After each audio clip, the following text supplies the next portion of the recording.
mondo wadhiane gwenge ma Kisumu kocha kama jafombo marwa Millicent Adhiambo ikorio makare mar miwa report. Jalup jatend obila ma Nyanza otelo e nyasi mar chiwo ayanga apise obila e tesend obila ma Obunga e Kisumu. Apise gin mabende gin kony mochwal kod kambi mar Kenya Breweries Limited bade ma Kisumu kotelngi kod jata tije maduong' mar kambino Mark Ositi kaka yo mar konyo bero tije mag obila kendo chiwo weche mag arita e gwenge makono. Millicent Adhiambo nyako Ramogi oyuoro e nyasi makamano kendo koro ne mondo miwa report e yo makare mondo nyiswa ni to gin ang'o gini ma osetimore e nyasi makawuono. Millicent, ageno ni iseluwo wach mar keto ayanga kendo chiwo ne obila udigo mabiro konyogi e tayo tijegi yo makare kendo neno ni kopogore gi jiwogi jopiny bende koro nyalo bedo kod yot e luwo chenro mopogore opogore nikech koro gik obila opangi yo makare. Nyiswa ni gin ang'o gini ma osewachi e nyasi makama to obila kaachiel kod tendgi ma Kisumu okawo wach mar miyogi apisegi yo machalo nade kotenbe kod tijgi mar jiwo arita e kaunti ma Kisumu kod alwora mare. Ero kama na yonya George Bati, achiel kachiel kwa woke stendo obila ma Obunga mabende yudore kaunti ma Kisumu kaendi, kabende wan kod jalup jatend obila ma Nyanza mabende otelo e nyasi noendi mar chiwo apise mag konyo e bero tije obila e stendo obila niendi mar Obunga. Gi thuolo niendi bende an gi jatelo ma wuoke e kambi mar nyuo kuong mong'ere kaka Kenya Breweries Limited mabende emane ochiwo kony makamano kaka yorno mar neno ni obila ma wuok e steno obila ma Obunga kaendi otiyo tijegi kaka owinjore. Ang' nachak kode mondo nyiswa kapok adhi jalup jatend obila ma Nyanza mondo onyiswa ni to kuom siro kony makamaendi ang'o mogeto gi wach makamano to bedo ni gin be gin kambi mabende ochung'ne ruo kuong mabende kwang'iyo kindgi kod obila kod kembe mabende ruo kuong osebedo ka lawre ahinya. Ang'o miyo ne oneno ni ber mondo mi ochiw kony makamano mondo mi okony godo bero tije mag obila. Welcome, Mr. Mark Ositi. I would just like you to just explain to us why you saw it fit to sponsor such an event like providing offices for the police. We always know that between the brewery companies and the police, there are a lot of rat and mouse chases. So why did you see it fit to help the police at Obunga station? Thank you very much. It's interesting that you put it in that way. We actually don't have a rat and mouse relationship with the police. We have a great relationship, which is a symbiotic relationship. We depend on each other. It is a great example of public-private partnership that we're doing today. Obunga Police Station is not just our neighbor, neighboring the brewery in Kisumu, but I also a partner in a lot of the things that we do. And therefore, supporting neighborliness and supporting partnership is one of the things that we like to do all the time. So today, how many office units have you given out? So we've donated 3 office units to Obunga Police Station this afternoon. And this is a thing that we will continue to do across the country. We like the relationship we have with this particular police county police, and we will continue to support them in a lot of other ventures. So do you think delivering such offices will better the police service around Kisumu or in Obunga at large? Absolutely, we think so. If you look around in the community where we are, the police station is not in a very good state. So for us coming here to do something like this, I think is uplifting the state of the police station. And we also encourage other corporate entities like ours to come in and support communities like the police in ventures like this. Thank you so much. Welcome, Mr. David. So what does this mean to the police fraternity at large, receiving sponsorship from, let's say, Kenya Breweries Company? Look at the camera. We feel very much honored because by putting up something like this, it means that the Kenya Breweries, they recognize our work, the way we work with them, the way we partner, and also the offices will continue to serve our officers here and the members of public. When they visit the station, they will feel comfortable when coming to our station. I'm happy also that they have promised that they will go to other stations and they will put up structures like this, of course, depending with the availability of the fund. And I'm so happy about it. Away from that, we find out that the living condition of police around Nyanza is really poor.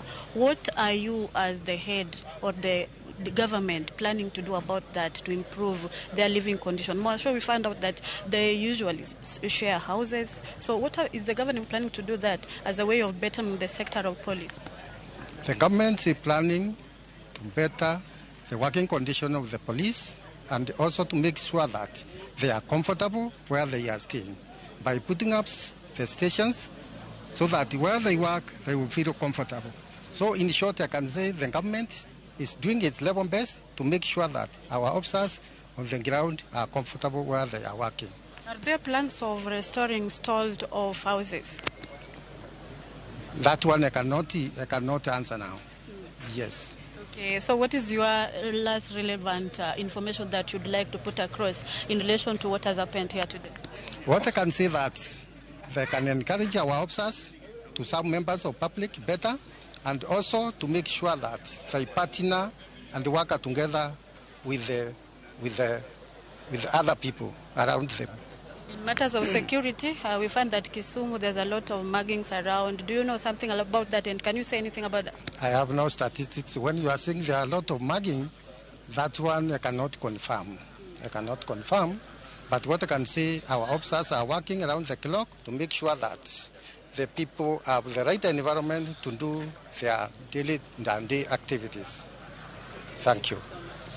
Mana kamano George Bati kionge kod penjo mora mora mana kakisewinjo ka jatend jalup obila manyanza wacho ni gibro tiyo kanyakla neno ni weche mag arita kwe oket makare Kisumu County kaindi bende jatatije maduong' e kambi mar Kenya Breweries Limited bade ma Kisumu kaindi bende oyango ni gibro dhi nyime kod timo akata chwalo kony makamagi ne tesend obila duto manie Kisumu County kaindi kaka yorno mar neno ni obila otiyo tijgi e yo makare kendo chwalo arita makare ne jopiny. Kionge penjo taduoko ni studio mondi dhi nyime kod kelo weche mamedo tucho e mesawa mar ke weche gie thuolo niendi. George Batian Kumi. Anyamili Center Diambo Kuma mi walipot manemba kuwuok e county ma Kisumu tesend obila ma Obunga bende waneno ka ichiwe ayanga apise mag tich ne obila makanyo mondo gimed jiwo weche magari. To kang'eyo Millicent ni diponi jopiny bende nitie mano yworo kanyo mabende ogole pachgi kaluwore kod geno margi gi koro bedo ni apise mag obila koro ketie ngadho manyasani manyalo miyo tije bedo mayot ne obila. Bende jopiny moro amora diponi owuoyo kaluwore kod nyasi makawuono. Ero kamano ahinya Job Bati gie thuolo ni endi japiny moro amora mowuoyo to kata kamano anyalo kwanya achiel mondo mi obi onyiswa ni tang'o monyalo wacho be omor gi wachni machiegni. Concerning what has happened here today, like as a mwananchi. Okay. Kaka japiny wi gimoko konj kali machiegni. Bia kaka kaka japiny mabende ochopo nyasi makawuono ni endi kony mabende ochwal kod jo Kenya Breweries Limited. Inyalo wacho ang'o bende ober to ere kaka odhi konyo common mwananchi? Mokwongo an Dr. Thomas Nyabola Ojejo, lecturer Maseno University. Gimotimore nwa kaka kawuono actually ber kabisa. Wadwoko ne Kenya Breweries erokamano maduong' kabisa. Nikech gimagitimonwa ka crime section unit nuongego. Koro gilosonwa ka kendo koro ber. Crime ka ne rach kabisa. Nenyalo go kata mana ng'ato ngeta. Wuotho ka otieno seche mamoko ne tek, but sani koro namba gi dhi medore kato koro Obunga dhi bedo mayot. An kaka mkaji maka koro aneno ka koro wadhi nindo mayom kabisa kendo wadhi nindo maber. Koro wakwa mana jopiny mondo miyo gimed gimbe gi cooperate nikech security chakore kodgi. Iwacho ni security starts with you. Ikuongo ichako kodgi kato gin ma information mora mora marach jambazi ginege gimiyo police wach. Aneno ka gima breweries otemonegi med endelea stakeholders mamoko be mondo bi mondo miyo okony jopiny. Giumbe wadwoko nwero kamano kabisa. Kamano nyakoro kapok idhi wayudo ni Kisumu County kaindi weche mecho matimore ga otieno chakre saa 6 gi jo apiko mamayo jogo mawuotho timore ka gi kacha ahinya to sani omedore e alwora e kar dak ma Milimani. Inyalo wacho kata kwayo mane minyalo bedo godo ne jotend obila kata obila mochung' ne rita kwe e county ma Kisumu kaindi mondo mi Kisumu obed kanyo ma nyalo bedo kata 24-hour business city. Mokwongo ne jo apiko moko nwanwang'o ni moko be ne tiyo gi police. Ka bonyiso police mokwongo wadwaro ni polise mosedaka kata mana for more than kata mana 5 years mondo mi otimge transfer. Sani to waneno ka telo makoro biro masane ne waneno ka dhi maber. To jo apiko gimbe gimed bedo e these organizations mondo mi gikony moko mabiro maricho genege. Mondo jo apiko be mondo chiw wach ne police. Milimani sarinda ach kabisa. Ma was one of the posh estate kata mana kanwa donjo ka. To sane actually jo apiko ge to moko be ji ong'eyo kabisa. Wan gima wacho ni mondo gibede gi this sako mamagege mondo gimi police abare. Mondo gimi police abare. Manda gima nyalo wacho. Kato jo milimani bodak maber. Mana kamano George Bati mano e moko kuom paro mowuok kuom jopiny ka bende kwayo magikwayo en mondo mi japiny otim machiegni kod obila eneno ni arita makare oketi e kaunti ma Kisumu. Ka kamano taduoko ni mondo idhi nyime kod weche manyien. Erokamano Millicent Adhiamba mora ahinya kaka medo miyo nyikwa Ramogi bedo gi ng'eyo kuom gik matimore kaachiel kod ahinya to kotenore gi weche mag arita kwe e Kisumu ma koro obila ma Obunga oyudo apisi manyien mabiro konyogi e tayo chenro maggi mapiyo kendo bende medo gi mijing'o mar jiwo weche mag arita ne jopiny. Ok kar dak Obunga kende to alwora mar Kisumu e boma ma Kisumu kod alwora mare duto te. Erokamano Millicent kuom lipodno. Nyakwa Ramogi wadhi nyime kama nyaka sani County Commissioner ma bende ochune weche mag arita e gwenge mag Transmara e kaunti ma Narok koro sani loso kotenore gi wach mar monja ma